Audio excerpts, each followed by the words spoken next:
Hello all. I just wanted to do a brief discussion about, specialization. It's something I've kind of addressed before, so if you're bored, I totally understand if you exit out of here. But, this specialization within medicine leads to some negative outcomes. You could say, it's really fascinating that in all these uh, different sciences, and let's say if we limit it to medicine, uh, human biology and medicine. It's really fascinating that so many different systems in the body can be investigated by modern day scientists and doctors to such a refined degree, and all the information that we've gleaned from that highly specialized approach. But one of the negative things is it leads to this huge development of language that the layperson doesn't understand. And it also can lead to this, the old expression, you can't see the forest for the trees. Uh, if a doctor is focusing on one specific area of the body, it's much easier for the doctor not to see the broader picture. And of course, nutrition is a very broad picture aspect of health. There's so many factors. If you just get into nutrients, the vast array of nutrients, they're still discovering phytonutrients now. They keep discovering more and more. It's almost infinite.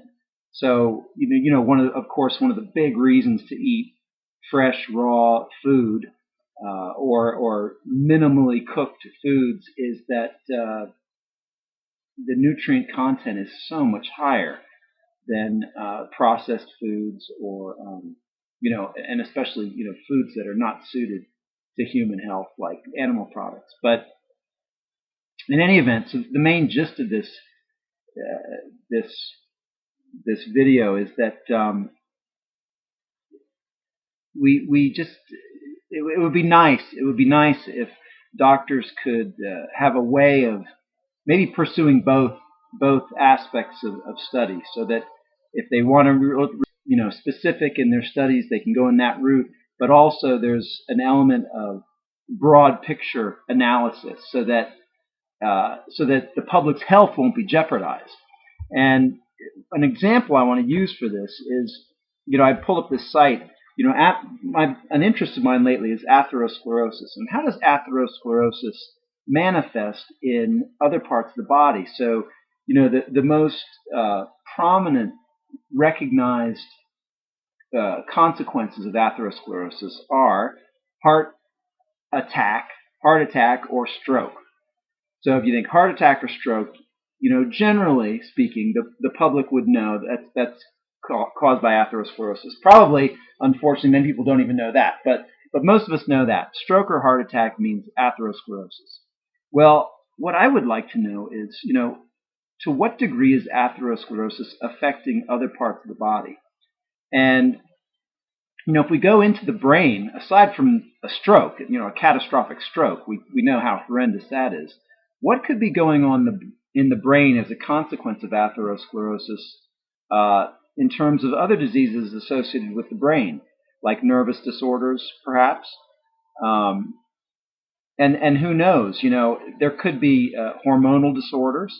If the pituitary or the pineal are affected by reduced blood flow or impurities in the blood from byproducts of atherosclerosis. So anyway, I pulled up this one site, and here's this Mayfield Clinic, Brain and Spine, and they have some information here. And here's the term they use: intracranial artery stenosis.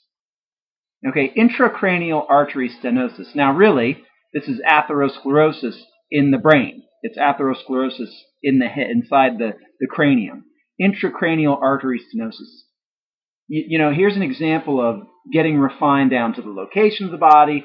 But for the layperson, they're like, what the hell? Intracranial artery stenosis. I've never heard of that. But they have heard of atherosclerosis, and it's the same thing.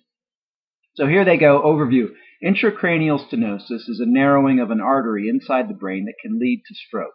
Stenosis is caused by a buildup of plaque inside the artery wall that reduces blood flow to the brain. The process of plaque buildup is called atherosclerosis.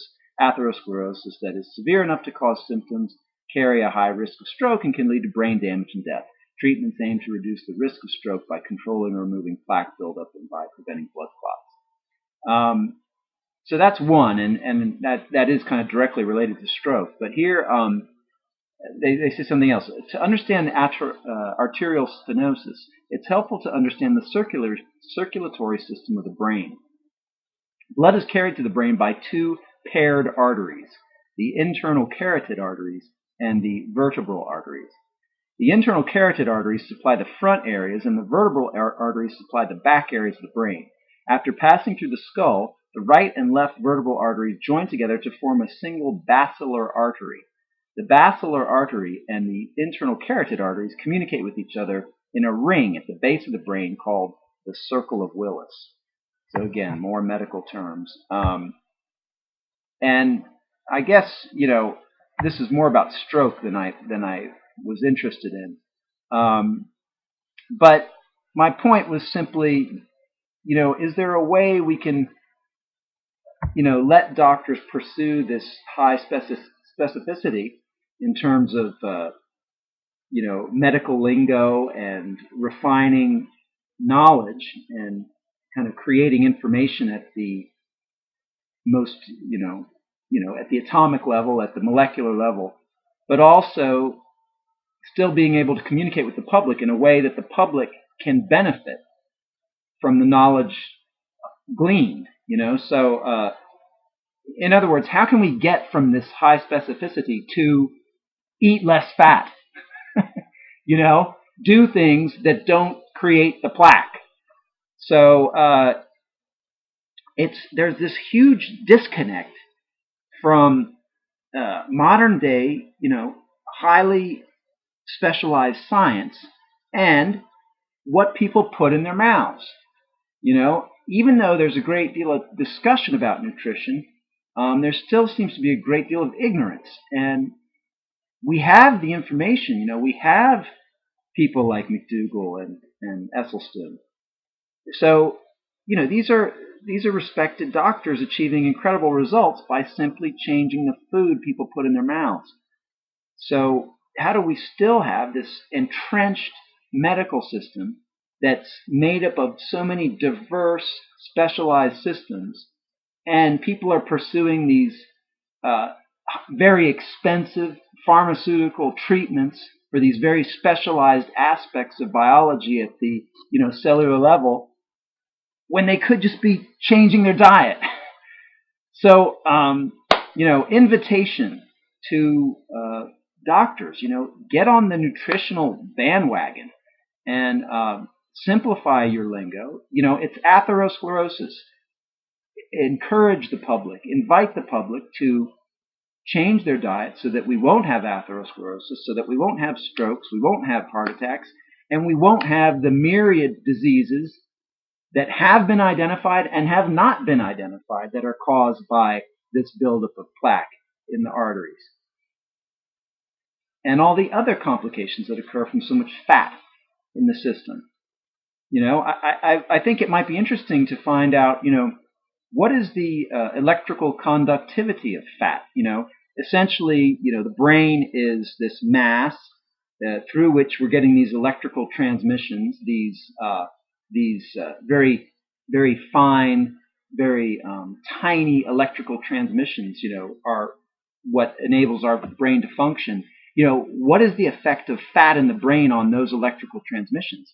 What is the effect of calcified fat in the brain on those electrical transmissions? Is it so hard to believe that Alzheimer's and muscular sclerosis and the myriad other diseases that are associated with problems in the brain, is it so hard to imagine that it's related to the high quantities of fat that people are eating, the excessive quantities of unhealthy protein?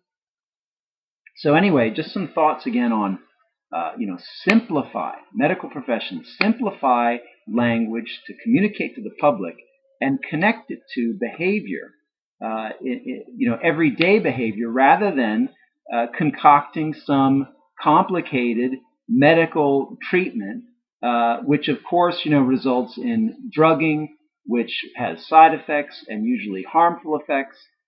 Anyway, you guys know what I'm talking about, and the way I'm preaching to the choir. And thanks for listening. But you know, let's just shift it. And we see some promising things. I just saw some articles today. Recommendations for a vegan diet, its relationship to the harmfulness of the environment. So it's coming. We're having an effect. We are changing the planet, and thank you to all the vegans. Thank you to all the vegans for all the water you've saved this year, astronomical quantities of water, for all the energy you've saved. Thank you, vegans, for the health that you've maintained, that the rest of society has not had to be responsible for because you've kept up your health. Thank you, vegans. Talk to y'all later.